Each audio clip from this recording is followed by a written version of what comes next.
Hello guys అందరికీ ఇవాళనైతే gobi chilli వేసుకుంటున్నాం మేము. సో ఇక్కడనైతే మా గోపువులు బాయిల్ అవుతున్నాయి. 10 minutes బాయిల్ చేసుకుంటే సరిపోద్ది. దానికోసం గ్రేవీ తయారు చేసుకోవడానికి కార్న్ఫ్లవర్ జల్లెడ పట్టేసుకున్నాం. తర్వాత కొంచెం అంతా ఉప్పు, కారపొడి కొంచెం వేసుకోరి.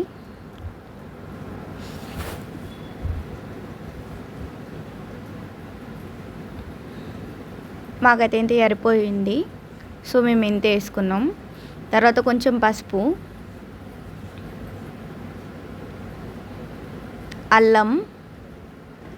అల్లం పేస్ట్ వేసుకొని మంచిగా కలుపుకొర్రి. మళ్ళీ కొంచెం మీంచెల్లి కొత్తిమీరాకు వేసుకోర్రి. మళ్ళీ కొంచెం అంతా కరివేపాకు వేసుకొని మంచిగా నీళ్ళు వేసుకొని కలుపుకొర్రి పేస్ట్ అయ్యేటట్టుగా. సో అందులో మన గోపువులు కూడా వేసేసుకోవాలి. సో ఇట్లా తయారవుతుంది. తయారైనాక ఒక చిన్న బౌల్ పెట్టుకొని అందులో ఇంత నూనె పోసేసుకోవాలి.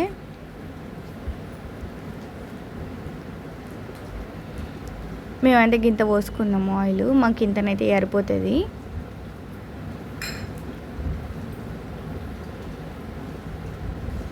ఆయిల్ వేడైనాక అందులో గోపువులు వేసేసుకుందాం. ఇక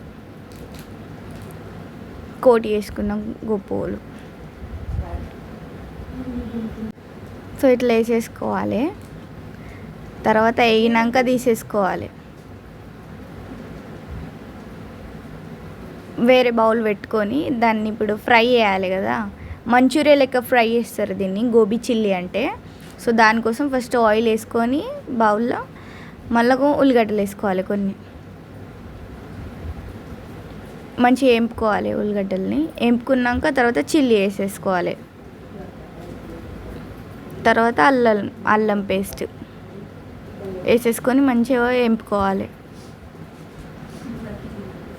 వేపుకున్నాక ఇది మన చట్నీ. సో ఇందులోనైతే చిల్లీ, జీలకర్ర, ఎల్లిపాయలు వీటిని దంచి పెట్టుకున్నాం. సో అందులో కొంచెం సాల్ట్ వేసేసుకోవాలి. అందులోనే అది మంచిగా కలుపుకొని మళ్ళీ మించెలు వాటర్ పోసుకోవాలి.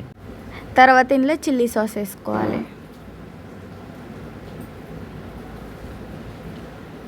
తర్వాత సోయా సాస్ ఎక్కువ వేసుకోవద్దు, లేకపోతే కలర్ బాగా అవుతుంది. సో అందుకే కొంచెం లైట్గా వేసుకోవాలి. మంచిగా కలుపుకొని మళ్ళీ కార్న్ఫ్లవర్ వేసుకోవాలి.